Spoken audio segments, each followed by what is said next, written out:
আমি ইমাম হুসাইন ক্ষমতার খাইশে বের হই নাই, আমি সন্ত্রাসী করার জন্য বের হই নাই, ওয়ালা মুফসিদান আমি ফাসাদ সৃষ্টি করার জন্য বের হই নাই, ওয়ালা যালিমান আমি জুলুম করার জন্য বের হই নাই। আমি হুসাইন কেন বের হয়েছে জানো? ইন্নামা খারাজতু লিতালাবাল ইসলাহ লিউম্মতি জাদ্দি সাল্লাল্লাহু আলাইহি ওয়াসাল্লাম। আমি হুসাইন বের হয়েছি এই উম্মতের মাঝে সমস্যা দেখা দিয়েছে, এই উম্মতের মাঝে গুণে ধরে গিয়েছে, এই গুণকে পরিষ্কার করার জন্য আমি হুসাইন বের হয়েছি। ইসলাম এখনো আছে, আবু জাহেল আর নাই। ইসলাম এখনো আছে, সেই নমরুদ আর নাই। ইসলাম আছে, ইসলাম থাকবে। ইসলাম থাকবে আপনাকে নিয়ে অথবা আপনাকে ছাড়া। আপনি হেরে যাবেন এবং হারিয়ে যাবেন ইসলামকে ছাড়া। ইমাম হুসাইন রাদিয়াল্লাহু কারবালার ময়দানে শাহাদাত বরণ করেছেন।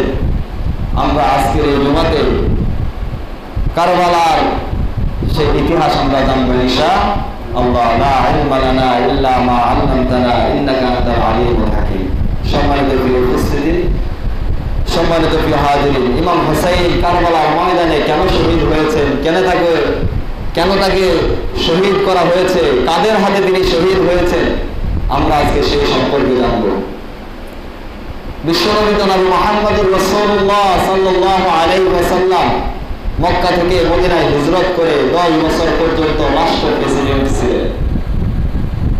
রাসূল 10 বছর পর্যন্ত রাষ্ট্র পরিচালনা করেছিলেন।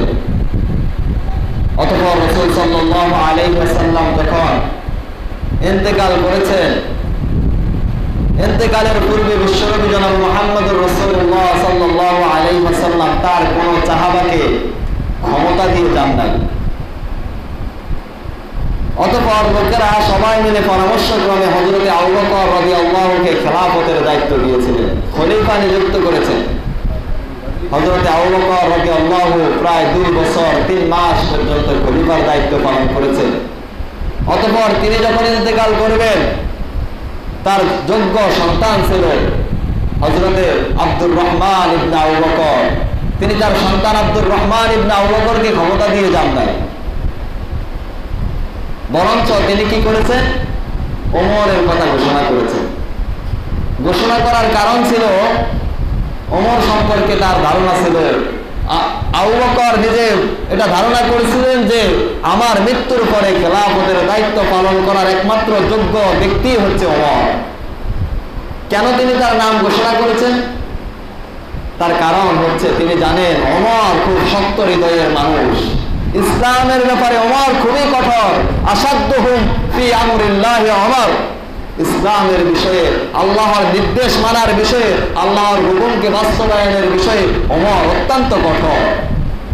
কিন্তু তার কঠোরতা, এত কঠোরতা, হয়তো আমি আবু বকর যদি মরে যাই, লোকজন তার এই কঠোরতা দেখে ওমরকে নেতা নির্বাচন করবে না। তার কারণ ওমর কঠিন হৃদয়ের মানুষ। তিনি যদি ক্ষমতার আসনে বসেন তাহলে কেউ ছাড় পাবে না, এই ভেবে হয়তো তাকে কেউ ক্ষমতার আসনে বসাবে না। এই জন্য আবু বকর খাঁটি সোনা চিনতে ভুল করেন নাই। তিনি হযরত ওমরের নাম ঘোষণা করে দিয়েছেন, কারণ তিনি জানতেন ওমর যদি খেলাফতের আসনে বসে অবশ্যই ওমরের এই কঠোরতা আর থাকবে না। সম্মানিত উপস্থিতি, হযরত ওমর রাদিয়াল্লাহু খেলাফতের দায়িত্বে বসে তিনি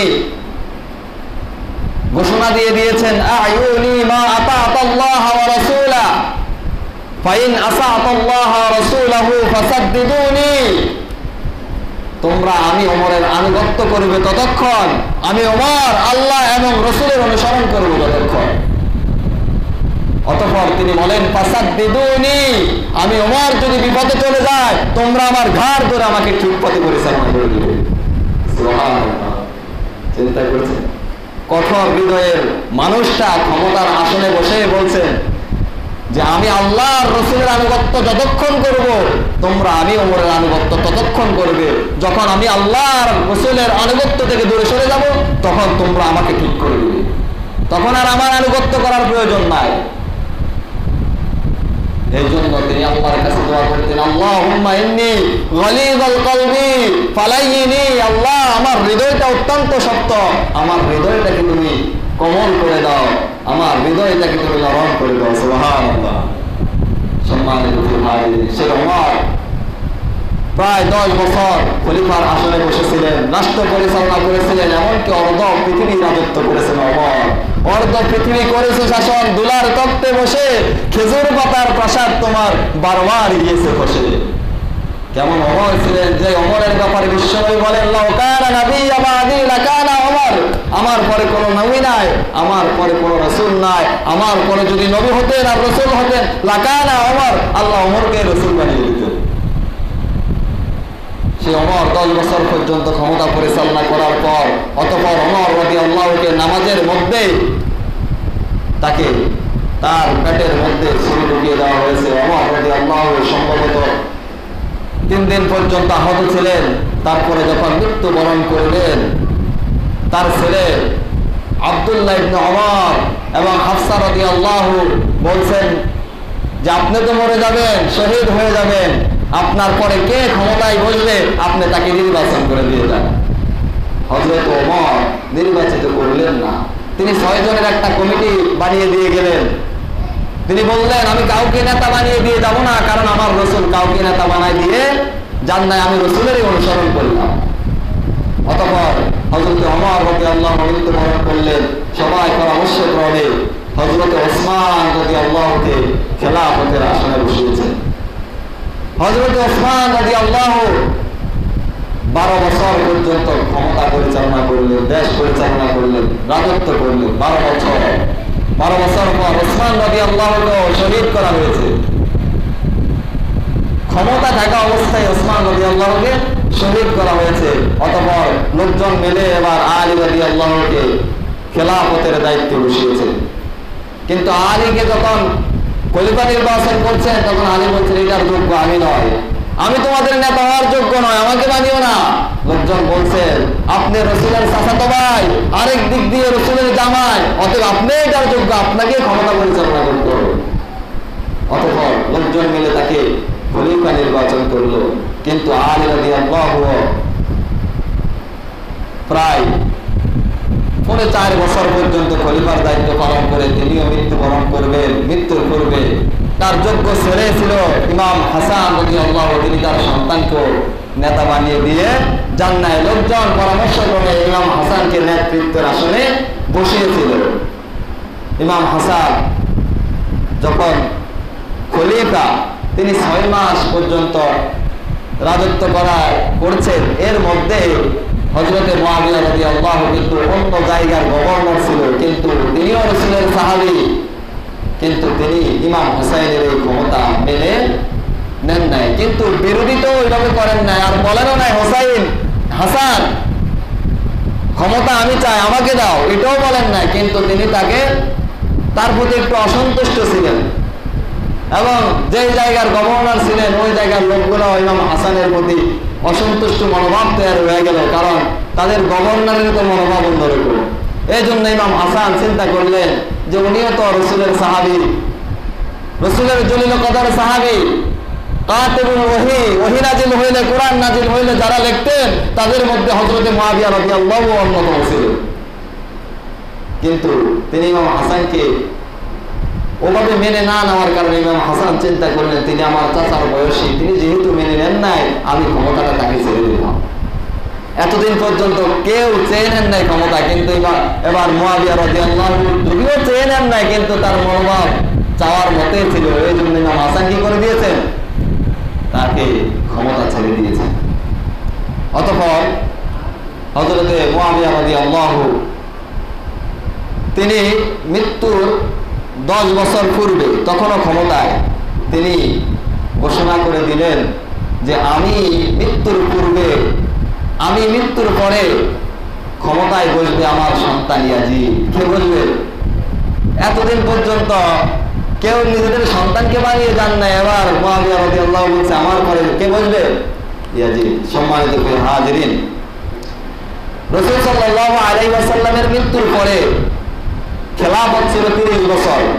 আল খিলাফাতু আলা মিনহাজিন নবুওয়া, খেলাফত নবুয়তের আদলে পরিচালিত হয়েছিল বিশ্বনবীর মৃত্যুর পরে 30 বছর। আর মুআবিয়া রাদিয়াল্লাহু যে নেতা হয়েছেন তাকে খলিফা বলা হয় না। আবু বকর, ওমর, ওসমান, আলী রাদিয়াল্লাহুকে খলিফা বলা হয়, কিন্তু মুয়াবিয়া রাদিয়াল্লাহুকে খলিফা বলা হয় না, তাকে আমিরে মুয়াবিয়া বলা হয়। ইমারত শুরু হয়ে গেল, আমিরগিরি শুরু হয়ে গেল, রাজতন্ত্র শুরু হয়ে গেল, নিজে নেতা হয়ে গেছে। আসলে তার ব্যাপারে আমাদের কোনো মন্তব্য নাই, কারণ তিনি কার সাহাবী? রাসূলের সাহাবী, অনেক বড় সাহাবী, যাদের ব্যাপারে আল্লাহর ঘোষণা রাদিয়াল্লাহু আনহুম ওয়া রাদু আন, আমিও তোমাদের উপর সন্তুষ্ট, তোমরাও আমার উপর সন্তুষ্ট। যাদের ব্যাপারে আল্লাহর রাসূল বলেন আমার সাহাবারা হচ্ছে আকাশের নক্ষত্রগুলো। অতএব হযরত মুয়াবিয়া রাদিয়াল্লাহুর ব্যাপারে আল্লাহ তাআলাই ভালো জানেন, তার ব্যাপারে আমাদের কোনো মন্তব্য নেই। তিনি আল্লাহর রাসূলের সাহাবী ছিলেন। তিনি মৃত্যুর 10 বছর পূর্বে কি করেছেন? তার সন্তানের ব্যাপারে ঘোষণা দিয়েছেন, যুবরাজ, আমার পরে যে হবে খলিফা, আমার পরে যে নেতৃত্ব দিবে সে হচ্ছে আমার সন্তান ইয়াজিদ। এই কথা যখন জানতে পারলেন, তখনও রাসূলের হাজার হাজার সাহাবী জীবিত, অনেক যোগ্য সাহাবীরা এখনো জীবিত। এই সাহাবীদের মাঝে ইয়াজিদের মতো একজন লোক নেতৃত্ব দিবে, এটা তারা সহ্য করলেন না। অনেকে মেনে নিল, এটা অনেকের সহ্য হলো না। হযরত আমার রাদিয়াল্লাহু চলে গেলেন হযরত মুয়াবিয়া রাদিয়াল্লাহুর কাছে, যাই বললেন, আপনি তো এখনো জীবিত, এখনো আপনি সুস্থ সবল, এখনো আপনি ক্ষমতায়, আপনি এই অবস্থায় আপনি কেন আপনার সন্তান ইয়াজিদকে আপনার পরে ক্ষমতায় আসার জন্য বলতেছেন? এত সকালে কেন আপনি এই সিদ্ধান্ত নিতেছেন? অথচ আবু বকর তো তার ছেলে আব্দুর রহমানকে ক্ষমতা দেয় নাই, ওমর তো তার ছেলে আব্দুল্লাহকে ক্ষমতা দেয় নাই, আলী তো তার ছেলে যোগ্য ছিল, আপনার ছেলের ছেলে যোগ্য হাসান, অথচ আলী তো তার ছেলেকে ক্ষমতা দিয়ে যায় নাই, আপনি কেন আপনার সন্তানকে ক্ষমতা দিয়ে যাচ্ছে? অথচ লোকদের কাছে আমি এও শুনেছি, আপনার এই ছেলে ইয়াজিদ এই মদ পান করে, নামাজ কাজা করে, নারীরা তার সেখানে নাচ গান করে, কেন আপনি তাকে নেতা নির্বাচন করতে চান? হযরত মুয়াবিয়া রাদিয়াল্লাহু বলছেন, তুমি বলছো তোমার ছেলে আছে, আলীর ছেলে আছে, সবার ছেলে আছে, আমারও তো ছেলে আছে, আমি মনে করি আমার ছেলে আমার পরে ক্ষমতার আসনে বসার যোগ্য। অতএব তুমি তোমার মত পেশ করছো, আমি আমার সিদ্ধান্তের উপরে অটল আছি। অতএব তোমার মত আমি শুনেছি, তুমি আবার তোমার মতো করে চলে যাও। সম্মানিত উপস্থিতি, অতঃপর 20 বছর পর্যন্ত হযরতে আমির মুয়াবিয়া রাদিয়াল্লাহু দেশ পরিচালনা করেছেন, সুন্দরভাবেই পরিচালনা করেছেন, কারণ তিনি তো রাসূলের সাহাবী ছিলেন। তার মৃত্যুর পরে আবার ইয়াজিদ নেতা হয়েছে, কিন্তু রাসূলের অসংখ্য সাহাবীরা জীবিত, তারা তার এই যে শহরে হযরতে রাসূল সাল্লাল্লাহু আলাইহি ওয়াসাল্লাম বসে দেশ পরিচালনা করেছেন, আবু বকর, ওমর, ওসমান, আলী, ইমাম হাসান রাদিয়াল্লাহু যে শহরে বসে দেশ পরিচালনা করেছেন, ওই শহরে বসে একজন মদপানকারী ব্যক্তি, নামাজ কাজাকারী ব্যক্তি, যার দরবারে মেয়েরা নাচানাচি করে, ওরকম একজন ব্যক্তি ওই শহরে বসে দেশ পরিচালনা করবে, এটা কি সাহাবারা মেনে নিতে পারেন? বলে তারা মেনে নিলেন না। অতঃপর হযরত ইমাম হুসাইন রাদিয়াল্লাহু তখনও জীবিত ছিলেন। কুফা নগরী থেকে, ইতিহাসের মধ্যে এসেছে হাজার হাজার চিঠি কুফা নগরী থেকে মদিনায় প্রেরণ করা হলো। ইমাম হুসাইনকে নেতা নির্বাচন করার জন্য তারা চিঠি প্রেরণ করেছে, আপনি আসেন, আমরা ইয়াজিদকে নেতা মানি না, আমরা আপনাকে নেতা নির্বাচন করতে চাই, আপনি কুফায় আসেন, আমরা আপনার হাতে বায়াত গ্রহণ করব। কিন্তু হযরত ইমাম হুসাইন রাদিয়াল্লাহু দেখলেন তাদের সিদ্ধান্ত তো সঠিক, ইয়াজিদের মতো একজন লোক দেশ পরিচালনা করবে, এখানে ইসলামের অনেক ক্ষতি হয়ে যাবে। সে যা শুরু করেছে, এমনকি ইয়াজিদ ক্ষমতা থাকা অবস্থায় মদিনার উপর পর্যন্ত আক্রমণ করেছে। সম্মানিত হাজিরিন, এই ইয়াজিদ বাহিনী মুসলমান ছিল, ইয়াজিদ ধরো একজন সাহাবীর সন্তানে, চিন্তা করছেন, তাবী ছিল। অতঃপর ইমাম হুসাইন রাদিয়াল্লাহু তার চাচাতো ভাই মুসলিম বিন আকিলকে সেই কুফা নগরীতে প্রেরণ করেছে, যাই দেখে আসো তো সেই কুফা নগরের মানুষ আমাকে তো হাজার হাজার চিঠি প্রেরণ করেছে যাওয়ার জন্য, সেই কুফার পরিবেশ কি অবস্থা তুমি একটু যেয়ে দেখে আসো। হযরতে মুসলিম বিন আকিল চলে গেছেন কুফা নগরীতে। কুফা নগরীতে যখন গেলেন, তখন কুফা নগরীর 18,000 মানুষ মুসলিম মুসলিম বিন আকিলের হাতে বায়াত গ্রহণ করে বলছেন, ও মুসলিম বিন আকিল, আমরা তোমার হাতে বায়াত গ্রহণ করার মাধ্যমে ইমাম হুসাইনের হাতে বায়াত গ্রহণ করেছি। ইয়াজিদের যদি 10 বছর আগে যদি ইয়াজিদের বায়াত গ্রহণ করে সে নেতা হতে পারে, আমরা তোমার হাতে বায়াত গ্রহণ করে ইমাম হুসাইনের হাতে বায়াত গ্রহণ করলাম। 18,000 মানুষ যখন মুসলিম বিন আকিলের হাতে বায়াত গ্রহণ করেছেন, তখন ইয়াজিদের কানে খবর চলে গেল। আর কুফার গভর্নর ছিল তখন নোমান ইবনে বশীর রাদিয়াল্লাহু, তিনিও রাসূলের একজন সাহাবী, তিনি ওইখানে বাধা দিলেন না। তার কারণ তিনিও চেয়েছিলেন যে ইমাম হুসাইনের নেতা হবে। এই খবর যখন চলে গেল, অতঃপর ইয়াজিদ কুফার গভর্নর নোমান ইবনে বশীরকে সেই ক্ষমতা থেকে বরখাস্ত করে দিল, আর কুফা নগরীর গভর্নর নিযুক্ত করলো ওবায়দুল্লাহ ইবনে জিহাদকে। আর ওবায়দুল্লাহ ইবনে জিহাদ ছিলেন খুব পাষাণ্ড হৃদয়ের মানুষ, বড় জালেম ছিলেন ওবায়দুল্লাহ ইবনে জিহাদ। তিনি ক্ষমতায় এসে সর্বপ্রথম মুসলিম ইবনে আকিল রাদিয়াল্লাহুকে জবর করে দিলেন। হযরত ইমাম হুসাইনের চাচাতো ভাই মুসলিম বিন আকিলকে কি করে দিয়েছে? ক্ষমতায় এসে সর্বপ্রথম তাকে জবাই করে দিয়েছেন, এবং যারা তার হাতে বায়াত গ্রহণ করেছে তাদেরকে ধরে ধরে জবর করে দিচ্ছেন, পাশে দিয়ে দিচ্ছে। পরিস্থিতিটা অন্যরকম হয়ে গেল। এই ফাঁকে আবার ইমাম হুসাইন সেই কুফা নগরীতে রওনা করেছে 72 থেকে 78 জন লোক নিয়ে। তাদের মধ্যে শিশুও ছিল, তাদের মধ্যে নারীও ছিল, সব মিলাই 72 জন। তারা রওনা দিয়েছেন, কুফা নগরীর কাছাকাছি চলে এসেছেন। এমন সময় শুনতেছেন মুসলিম বিন আকিলকে হত্যা করা হয়েছে, এমনকি যারা তার হাতে বায়াত গ্রহণ করেছে তাদেরকে হত্যা করা হচ্ছে। আর ওবায়দুল্লাহ ইবনে জিয়াদ তখন কি করলেন? যখন শুনতে পেয়েছেন যে ইমাম হুসাইন আসতেছে, তিনি তখন 1000 অশ্বারোহী দিয়ে তিনি তখন তাকে ঘেরাও করার জন্য পাঠিয়ে দিয়েছেন। অতঃপর তারা এসে কুফা নগরীতে ঢোকার পূর্বে ইমাম হুসাইন এবং তার পরিবার পরিজন যারা সাথে ছিল তাদেরকে আটকিয়ে দিয়েছেন, অবরোধ করে রেখেছেন, সামনে এগোতে দিচ্ছেন না। পরিস্থিতিটা অন্যরকম হয়ে গিয়েছে। এভাবে মুহররমের 2 তারিখে ইমাম হুসাইনকে কারবালার প্রান্ত যাওয়ার আগে তাকে আটকে দেওয়া হয়েছে। এমনকি মুহররমের 7 তারিখে আরো 4000 পদাতিক সৈন্য সহ 4000 পদাতিক সৈন্য সহ আরো 4000কে প্রেরণ করে দিয়েছে।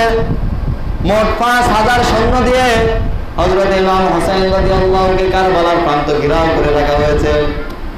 তখন তাদের নেতা ছিল ওমর বিন সাদ, তাদের প্রধান সেনাপতি ছিল। তাকে বলছিল, দেখো আমাকে কেন এখানে আটকিয়েছ? এই কুফা নগরীর মানুষগুলা আমাকে হাজার হাজার সিটি প্রেরণ করার কারণে আমার হাতে বায়াত গ্রহণ করবে বলেছে বিদায়, আমাকে দাওয়াত দিয়েছে বিদায় আমি তাদের কাছে এসেছি। অতএব হয়তো আমাকে তাদের কাছে যেতে দাও, না হয় আমাকে মদিনায় ফিরে যেতে দাও, না হয় আমাকে ইয়াজিদের কাছে যেতে দাও। তখন ওমর বিন সাদ প্রধান সেনাপতি তিনি বললেন, না, আপনাকে যেতে দিব, তবে আগে আমি আমার নেতা ওবায়দুল্লাহ ইবনে জিয়াদের কাছে চিঠি প্রেরণ করে তিনি যে সিদ্ধান্ত দিবেন ওই সিদ্ধান্তই আমি মেনে নেব। অতঃপর ওবায়দুল্লাহ ইবনে জিয়াদের কাছে চিঠি প্রেরণ করা হলো। ওবায়দুল্লাহ ইবনে জিয়াদ আবার তার কাছে চিঠি প্রেরণ করেছে। চিঠি প্রেরণ করে বলছেন, না, কুফাতেও তাকে ঢুকতে দেওয়া যাবে না, মদিনায়ও ফিরে যেতে দেওয়া হবে না, আর ইয়াজিদের কাছেও যেতে দেওয়া হবে না, বরঞ্চ তার জন্য একটাই পথ খোলা আছে, সে ইয়াজিদের হাতে বায়াত গ্রহণ করবে, ইয়াজিদকে নেতা মেনে নেবে। কিন্তু ইমাম হুসাইন কি ইয়াজিদকে নেতা মেনে নেবে বলেন? কারণ তিনি তো মদিনা থেকে যখন বের হয়েছেন, তিনি তার ভাই মুহাম্মদ ইবনে হানাফিয়াকে চিঠি লিখে দিয়ে আসছেন, ইন্নী লাম আখরুজ আশাররান ওয়ালা বাতরান ওয়ালা মুফসিদান ওয়ালা যালিমান। আমি ইমাম হুসাইন ক্ষমতার খাইশে বের হই নাই, আমি সন্ত্রাসী করার জন্য বের হই নাই, ওয়ালা মুফসিদান আমি ফাসাদ সৃষ্টি করার জন্য বের হই নাই, ওয়ালা যালিমান আমি জুলুম করার জন্য বের হই নাই। আমি হুসাইন কেন বের হয়েছে জানো? ইন্নামা খারাজতু লিতালাবাল ইসলাহ লিউম্মতি জাদ্দি সাল্লাল্লাহু আলাইহি ওয়াসাল্লাম। আমি হুসাইন বের হয়েছি এই উম্মতের মাঝে সমস্যা দেখা দিয়েছে, এই উম্মতের মাঝে গুণে ধরে গিয়েছে, এই গুণকে পরিষ্কার করার জন্য আমি হুসাইন বের হয়েছি। সম্মানিত প্রিয় হাজিরিন, 5000 সৈনিক তাদেরকে 72 জন ইমাম হুসাইনের পরিবারকে কারবালার প্রান্তরে আটকে দিল, ফোরাত কুল আবদ্ধ করে দিল, তাদের পানি পান করা বন্ধ করে দিল। সেইখান দিয়ে যাচ্ছিলেন একজন আরবের বিখ্যাত কবি ফারাজদাদ যাচ্ছিলেন তাদের পাশ দিয়ে। ইমাম হুসাইন তাকে দেখে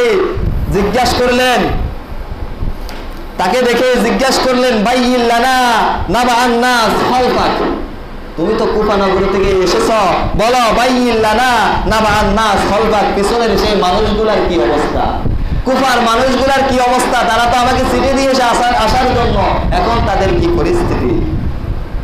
তখন কবি ফারাজদাদ বললেন মিনাল খবীরি সাআলতা, যে ব্যক্তি ভালো খবর রাখে আপনি তাকে জিজ্ঞেস করেছেন। অতঃপর তিনি বললেন আমি দেখে এসেছি কুলুবুন নাসি মা'আকা ওয়া সুয়ুফুহুম মা বানি উমাইয়া, আমি দেখে এসেছি কুফার মানুষগুলার অন্তর আপনার পক্ষে, কিন্তু কুফার মানুষগুলার তলোয়ার এখন আপনার বিপক্ষে। তাদের অন্তরটা আপনার পক্ষে, কিন্তু তাদের তলোয়ার আপনার পক্ষে নয়, তাদের তলোয়ার গুলো আপনার বিপক্ষে। তার কারণ ইয়াজিদের ভয়ে আর উবাইদুল্লাহ ইবনে জিয়াদের ভয়ে তারা এখন আপনার বিরুদ্ধে তলোয়ার ধরতে বাধ্য, কিন্তু তাদের অন্তর আপনার জন্য কাঁদে। এই যে 5000 সৈন্য দেখছেন, এদের মধ্যে এমন লোক আছে যে আপনার পক্ষে তাদের অন্তর, অথচ আপনার বিরুদ্ধে তারা অস্ত্র ধরতে বাধ্য হয়েছে। আজও ওই ইয়াজিদ বাহিনীর মতো কিছু লোক আছে নাকি নাই বলে পৃথিবীর প্রান্তে প্রান্তে ছড়িয়ে ছিটিয়ে আছে। তারাও জানে আজকে মুসলমান দাবি করে, আর ইয়াজিদও মুসলমান ছিল, আর যারা ইমাম হুসাইনকে কারবালার ময়দানে শহীদ করেছেন, আটকিয়েছেন, তারাও কিন্তু মুসলমান ছিল। এমনকি ইমাম হুসাইন সেখানে নামাজ পড়েছেন, ওই সৈনিকগুলা ইমাম হুসাইনের পিছনে নামাজ আদায় করেছেন। যারা ইমাম হুসাইনের পিছনে নামাজ আদায় করেন তারাই ইমাম হুসাইনকে কি করেন, গলা কেটে শহীদ করে দেন। আজও এই জাতির শ্রেষ্ঠ সন্তান ওলামা ইকরামদের পিছনে নামাজ পড়ে, আবার সে ওলামা ইকরামদেরকে আবার জেলে ভরে, এমন নাই? তারাও মুসলমানের সন্তান, তারাও বলে আমরা মুসলমান। তো তারা মুসলমান ঠিক, ওই ইয়াজিদ মার্কা মুসলমান তারা। সম্মানিত প্রিয় উপস্থিতি, সম্মানিত প্রিয় হাজিরিন, অতঃপর ইমাম হুসাইনকে বলল হয়তো বায়াত গ্রহণ করবা, না হয় তোমার সাথে আমরা কি করব, যুদ্ধ করব। ইমাম হুসাইন 72 জন নারী পুরুষ আসে শুনিয়া কি যুদ্ধ করার জন্য গেছেন না, অস্ত্র শস্ত্র নিয়ে গেছেন না, আর ওরা 5000 কি এর যুদ্ধ করবে এখানে। ইমাম হুসাইন বললেন ঠিক আছে, যদি যুদ্ধ করো সমস্যা নাই, ফিরেও যেতে দিবে না, কুফায়ও যেতে দিবে না, ইয়াজিদের কাছেও যেতে দিবে না, কিন্তু বায়াত আমি গ্রহণ করব না। সম্মানিত উপস্থিতি, 9 তারিখ মুহররমের 9 তারিখ যখন আসলো, তখন ইমাম হুসাইন তার সেই আহালদেরকে বললেন দেখো আগামীকালকে আমার জীবনের হয়তো শেষ দিন, তোমরা চাইলে আমাকে ছেড়ে চলে যেতে পারো না, ওদের টার্গেট শুধু আমি, তোমরা চাইলে চলে যেতে পারো। তারা বললেন হুসাইন আমরা আপনাকে ছেড়ে যাব না, প্রয়োজন আপনার সাথে থেকে যুদ্ধ করব, শহীদ হব, তারপর আপনাকে ছেড়ে যাব না। অতঃপর হযরত ইমাম হুসাইন রাদিয়াল্লাহু তারা যুদ্ধ ঘোষণা করে দিল। ইমাম হুসাইনকে বলল যুদ্ধ ঘোষণা করো। ইমাম হুসাইন বলছে আমাদের পক্ষ থেকে আমরা যুদ্ধ ঘোষণা করব না। অতঃপর তারা কি করলো, তাবুর দিকে তীর নিক্ষেপ করা শুরু করলো। এত পরিমাণে তাবুর দিকে তীর নিক্ষেপ করা শুরু করলো, এবার তাবুর মধ্যে যারা আছেন তারা ইমাম হুসাইনকে বলতেছেন আমরা কি এই তাবুর মধ্যে তীরের আঘাতে মারা যাবো নাকি কাপুরুষের মতো? তারাও তো মানুষ, তাদেরও তো জিদ আছে, আমরা কি এই তাবুর মধ্যে মারা যাবো নাকি? আমরা তাদের সাথে যুদ্ধ করে মরবো, আপনি আমাদেরকে নির্দেশ দেন। অতঃপর ইমাম হুসাইন নির্দেশ দিলেন, তারা তাদের সাথে যুদ্ধ করতে শুরু করলেন। এক পর্যায়ে একে একে সবাই শহীদ হয়ে যাচ্ছেন, সকল পুরুষ শহীদ হয়ে গেছেন, এখন মাত্র ইমাম হুসাইন আছেন। হযরতে ইমাম হুসাইন রাদিয়াল্লাহু আনহু স্ত্রী তাবু থেকে তাকে ডাক দিয়া বললেন ও প্রাণের স্বামী, এখন তো আপনার পালা, আপনি যুদ্ধ করবেন, হয়তো আপনিও শহীদ হয়ে যাবেন। এই যে আপনার সন্তান, এই কোলের শিশুটা আলী আসগর, এই আলী আসগর পানির পিপাসায় ছটফট করতেছে, আপনি ওনাকে একটু, এই ছেলেটাকে একটু পানির ব্যবস্থা করে দেন। চিন্তা করছেন বিশাল সমুদ্র, ফোরাত কুল তারা আবদ্ধ করে রেখেছে, নবীর পরিবারকে পানি পান করতে দিচ্ছে না। সম্মানিত উপস্থিতি, হযরত ইমাম হুসাইন তার সন্তান আলী আসগরকে হাতের মধ্যে নিয়ে সৈন্যদের সামনে তুলে ধরলেন আর বললেন, এই ইয়াজিদের সৈন্যরা শোনো, আমার হাতে যাকে দেখছো উনি কে জানো? উনি হচ্ছে হযরতে আলীর নাতি, উনি হচ্ছে নবী মুহাম্মদুর রাসূলুল্লাহ সাল্লাল্লাহু আলাইহি ওয়াসাল্লামের আহাত। অতএব এই বিশাল সমুদ্র, এই ফোরাত কোল তোমরা আবদ্ধ করে দিয়েছ, শত্রুতা থাকলে আমার সাথে আছে, এই বাচ্চার সাথে তো তোমাদের শত্রুতা নাই। অতএব এই ফোরাতের অগণিত পানি থেকে তোমরা একটু পানি আমার সন্তানটাকে দাও। তারা পানি দিল না, বরং তীর নিক্ষেপ করলো তার দিকে, আর ওই তীর এসে আলী আসগর রাদিয়াল্লাহু বুকের মধ্যে ঢুকে গেল। তীরটাকে টান দিয়ে বের করে সন্তানটাকে তাঁবুতে ফিরিয়ে নিয়ে গেলেন, আর স্ত্রীকে ডাক দিয়ে বললেন, প্রাণের স্ত্রী, এই নাও তোমার সন্তান, আর কোনোদিন তোমার কাছে পানি চাইবে না, তোমার কাছে আর পানি চেয়ে ডিস্টার্ব দেবে না, জনমের মতো পানি পান করে চলে এসেছে। অতঃপর তিনি যুদ্ধের ময়দানে নেমে গেলেন। অসংখ্য তীর তার শরীরে এসেছে, তিনি হত্যা করেছেন অনেককে। তাদের সাথে যুদ্ধ করতে করতে এক পর্যায়ে ফোরাতের কিনারে চলে গেছেন, ফোরাতকে উদ্ধার করে ফেলেছেন। তিনি যখন ফোরাতের নদী থেকে পানি হাতের মধ্যে নিয়েছেন পান করবেন, এমন সময় একজন তীর নিক্ষেপ করছে, আর ওই তীর এসে ইমাম হুসাইন রাদিয়াল্লাহু চেহারার মধ্যে ঢুকে গিয়েছে। হযরত ইমাম হুসাইন রাদিয়াল্লাহু পানিগুলো ফেলে দিলেন, ফিরে আসলেন, আবার তাদের সাথে যুদ্ধ শুরু হয়ে গেল। যুদ্ধ করতেছিলেন, এক পর্যায়ে একজন এসে ইমাম হুসাইনের ডান হাত কেটে ফেলে দিলেন, আরেকজন এসে ইমাম হুসাইন রাদিয়াল্লাহুকে গলায় ছুরি চালিয়ে দিলেন। ইমাম হুসাইন রাদিয়াল্লাহু পড়ে গেছে, শিমর এসে ইমাম হুসাইনের বুকের উপর উঠে বাকিটুকু মাথা দেহ থেকে আলাদা করে ফেলল। ঘটে গেল ইতিহাসের নির্মমতম ঘটনা। অতঃপর তারা এতটুকুই ক্ষান্ত হয় নাই, মাথাটাকে নিয়ে গেল প্রথমে কুফায়, সেখানে ওবাইদুল্লাহ ইবনে জিহাদের কাছে নিয়ে গেল, তারপরে ইয়াজিদের কাছে নিয়ে গেল। আর যে দেহগুলা পড়ে রয়েছে শহীদদের, এগুলার উপরে ঘোড়া দাব দিয়ে তাদেরকে শেষ করে দেওয়া হলো, তাদের অঙ্গ পতঙ্গগুলা হাড়গুলাকে চুরমাচুর করে দেওয়া হলো। 2 দিন পর গাফেরিয়া পল্লীর লোকেরা এসে দেখলো যে ইমাম হুসাইনের দেহের সাথে মাথা নাই, হাত নাই, তার পাঁজরের হাড়গুলো ভেঙে চুরে চুরমার, তার কোমরের হাড় ভেঙে চুরে চুরমার হয়ে গেছে। এভাবে তাদের লাশগুলা পড়ে আছে, তারা লাশগুলাকে সংরক্ষণ করলে। অতঃপর ইয়াজিদের কাছে যখন মাথাটা নেওয়া হয়েছে, বেদায়া আর নেহায়ার মধ্যে 2 রকমের বক্তব্য এসেছে। ইয়াজিদ নাকি বক্তব্য দিয়েছেন যে ইমাম হুসাইন, আমি যদি সেদিন সেখানে থাকতাম আমি তোমাকে মরতে দিতাম না, আমি তো তাদেরকে বলেছি তোমরা আটক করো, মারতে বলি না, এরকম একটা বক্তব্য আছে। কিন্তু আরেকটা বক্তব্য সেম ওই কিতাবের মধ্যে দেওয়া হয়েছে, যেহেতু এটা ইতিহাস 100% সত্য হতে পারে, আবার ব্যতিক্রমও থাকতে পারে। এই জন্য আমরা যেটা যেভাবে আসছে ওটাকে ওইভাবে গ্রহণ করবো। ইয়াজিদের ব্যাপারে আরেকটা বক্তব্য এটা ছিল যে ইয়াজিদের সামনে যখন ইমাম হুসাইনের মাথাটা রাখা হয়েছে, তখন ইয়াজিদ পাশের মঞ্চে দিয়ে ইমাম হুসাইনের মুখের মধ্যে আঘাত করছে।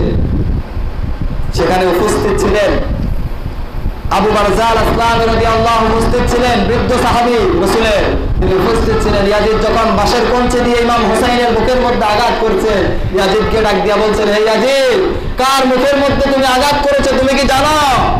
ইনি তো বিশ্বনবীর নাতি, আমি অসংখ্যবার দেখেছি বিশ্বনবী এই মুখের মধ্যে চুমা দিয়েছেন। কার শরীরের মধ্যে, মাথার মধ্যে আর মুখের মধ্যে আঘাত করেছো জানো? ইমাম হুসাইনের এমন কোন অঙ্গ প্রত্যঙ্গ নাই যেখানে বিশ্বনবীর ছোঁয়া লাগে না। ইয়াজিদ, সব মেনে নিয়েছি, তুমি যেই কাজ করছো এটা আর মেনে নেওয়া সম্ভব নয়। সম্মানিত কি উপস্থিতি, সম্মানিত কি হাজিরি, হযরত ইমাম হুসাইন রাদিয়াল্লাহু ইসলামের জন্য, এই দিনের জন্য কি করেছে? নিজের জীবনটাকে বিলিয়ে দিয়েছে। সম্মানিত কি উপস্থিতি, শুধুমাত্র ইসলামকে প্রতিষ্ঠা করার জন্য। ইসলাম এখনো আছে, কিন্তু সেই ইয়াজিদ কি আর আছে? ইসলাম এখনো আছে, ফিরআউন কি আর আছে? ইসলাম এখনো আছে, আবু জাহেল আর নাই।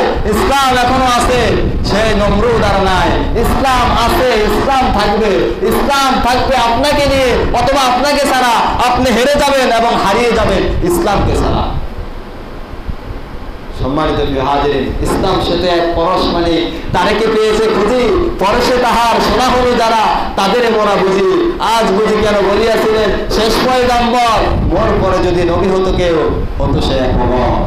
ইসলাম, সেই ইসলাম আজও আমাদের কাছে আছে, যে ইসলামের জন্য সাহাবায়ে কেরাম জীবন দিয়েছেন, নিজেদের ঘর বাড়ি সংসার সব ছেড়েছেন, নিজেদের সন্তানদেরকে এতিম বানিয়েছেন, নিজেদের স্ত্রীদেরকে বিধবা বানিয়েছেন শুধু এই ইসলামকে প্রতিষ্ঠা করার জন্য। সেই ইসলাম আমাদের কাছে এসেছে। এই ইসলাম আপেল কমলার আঙ্গুর বেদনার মধ্য দিয়ে আসে নাই, ইসলাম এসেছে উহুদ, বদর, খন্দক আর কারবালার ময়দানের মধ্য দিয়ে। এই জন্য আমরা মুসলমান, মুসলমানের সন্তান। কিয়ামতের ময়দানে মুসলমান পরিচয় দিলে হবে না। ইয়াজিদও বলবে আমি তো মুসলমানের সন্তান, আমার বাবা একজন সাহাবী ছিল, কিন্তু পার পাবে এই কথা বললে? পার পাবে না। এই জন্য আমাদেরকে মুসলমান হতে হবে। ওয়ালা তামুতুন্না ইল্লা ওয়া আনতুম মুসলিমুন। আল্লাহ বলেছেন পরিপূর্ণ মুসলমান না হয়ে মৃত্যুবরণ